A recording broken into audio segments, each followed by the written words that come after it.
Finally, yeah, another video. It's been a while, so just getting life together and doing some stuff and enjoying life. So today's video, I wanted to talk about, and again, these videos. Sorry, without jumping the gun here. These videos are very much my opinion. They're very much things I've gone through or things I am going through, and I'm almost trying to get a bit of clarity and understanding by vocalizing it through this platform. So today's is no exception, and I wanted to talk about anger and how I always believed and always thought growing up that anger should not be expressed, because I think I knew quite a lot of angry people or seen a lot of anger in where I was brought up, the estate I was brought up, some of my family members, really, just that was just their way of dealing with stuff. And I often find that anger, I used to look at it and think, I do not want to be angry, I do not want to express that emotion. And as you learn in mindfulness and sort of going through life, you realise that actually, if you don't express anger, anger is one of the most strongest energies, the strongest emotions you've got. So if you're not expressing it, can you imagine where that energy is going? It will make you ill. It will make you ill.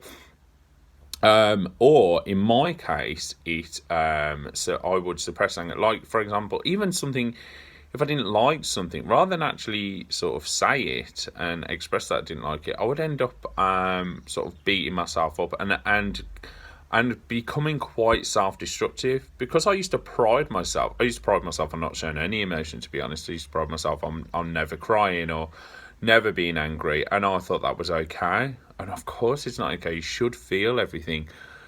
But I think with something like anger, if you suppress it, it comes out in some horrific forms, like self-destruction, self-sabotaging, and that can be things like, down talking yourself. We shouldn't be sort of talking badly about ourselves ever if we could help it, but I know we do. But self-destructive behaviour, for example, drug taking, drinking, which of course I've done all that to excessive amounts. And don't get me wrong, like sometimes drugs aren't the problem, and sometimes drink aren't the problem. It's you're the problem. Your issues are the problem, and what you're not dealing with or not feeling or not talking about.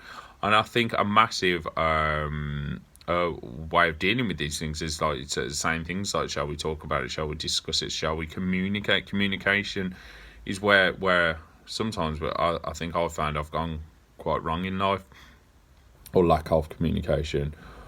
But through I'm saying, so suppressing anger can actually create quite self-destructive behaviours.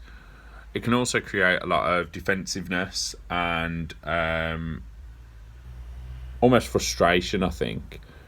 Like you can see it sometimes in children that don't know how to express themselves. They're almost sort of so frustrated because they're angry and they don't quite know how to talk about it. And I used to really pride myself on that. I used to really pride myself on that I wasn't angry. And there's a thing that I can do called Soul Plan, which is it's a lot of numerology, but long and short of it is that one of my issues was anger issues. I was like, no, that's really not me. I'm not an angry person, and I didn't resonate with it at all. But yeah, it stuck with me. And it stuck with me because obviously it is a massive issue. It's an issue I don't deal with because I do not. There's only a couple of people that really kind of rile me or have riled me in life. And because I don't like bringing up that emotion, I almost sort of don't put myself in those situations if I can help it. I mean, now I very much have breathing techniques, mindfulness, I've meditative techniques where the second I can feel something coming up. But there's the thing as well, it's like you have to feel it. Like if you label it and let it go, because if you label it, you've almost distracted yourself from being angry, but you've acknowledged it. You haven't ignored it, you've acknowledged it. So say if someone cuts you up on a roundabout, you go, okay, that's pissed me off, but I'm not going to let that ruin my day. I'm going to acknowledge it's pissed me off. I'm going to get on with my day, because what you're doing then, you're working for 8, 9, 10 hours a day with this anger. So everything you do then through that day will be affected by that anger, whether it's I'm a hairdresser, so whether it's a haircut, and you're so aggravated by it and you're still talking about it, you're then taking that into everything you do. And that's not me saying, by the way, that I'm completely perfect, and I don't drag around anger or guilt or resentment or frustration or suppressed emotion. I still do that, of course I do. You learn until the day you die. But there's a like an old Buddhist folktale. I went on a silent retreat once, and this story stayed with me, and it was basically there's two monks, and they're going on a walk somewhere, and they need to cross this river, and when they get to the river, they see this lady, and she's standing by the river, and she says, sorry, this sounds a bit scatty because I'm trying to remember it. They say to this lady, are you okay? And she says, I need to get carried across the river. The one monk is like, no, we're in a rush, we've got far too much to do. And the other monk is like, yes, let me carry you across the river. So he carries her across the river, and that's it, and off she goes, and off they go. An hour later, the aggravated monk says, I can't believe you carried her across the river, we didn't have the time, we needed to hurry up. And he said, yes, but I put her down an hour ago, you're still carrying her. So you see what I mean? So if you're holding on to quite a negative emotion, negative feeling, it actually, that whole hour that monk was walking has ruined the walk, whereas the monk that picked her up and put her down left it an hour ago. Even if he was frustrated, he just dealt with it and felt it and went with it and got over it. That's more to the point. There's a lot of things in life that do make us angry. There's a lot of things in life that do piss us off, and I get that. And it's like, and this is where I will go back onto the forgiveness thing. Forgiving is massive. You don't need to speak to the people or speak to or be someone's best friend. Just forgiving them. Forgive yourself for having to walk around with that emotion and that anger and that frustration, because it will come out as something else. It will come out later on, and it makes us ill actually. If we push it down and push it down and push it down, that's where we get certain aches and pains. And there are certain studies and whatnot about certain meditative things. Like there's a book called The Journey that this lady cured her tumour because she had certain suppressed emotions. I'm not going to go into that, but the point being that anger actually, if not expressed, if not dealt with, if not at least labelled, it can actually have quite a detrimental effect to your day-to-day life, and actually over a long period of time can be quite destructive to your health, especially your relationships, and but like I say, more importantly, with your relationship with yourself. So I just wanted to brush on that really. It's something I've wanted to talk about for a while, and I just haven't had the chance to do that.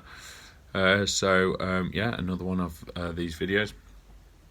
But to conclude, I just think maybe I've decided that yes, I do have anger issues, but that's not to say an angry person isn't a person. Everyone gets angry. If you give me a list of emotions, anger was the last one I'd ever say I expressed and I am. But that is exactly resisting it will persist as well. But that is exactly who and what I am. So therefore my anger issues don't come out as anger.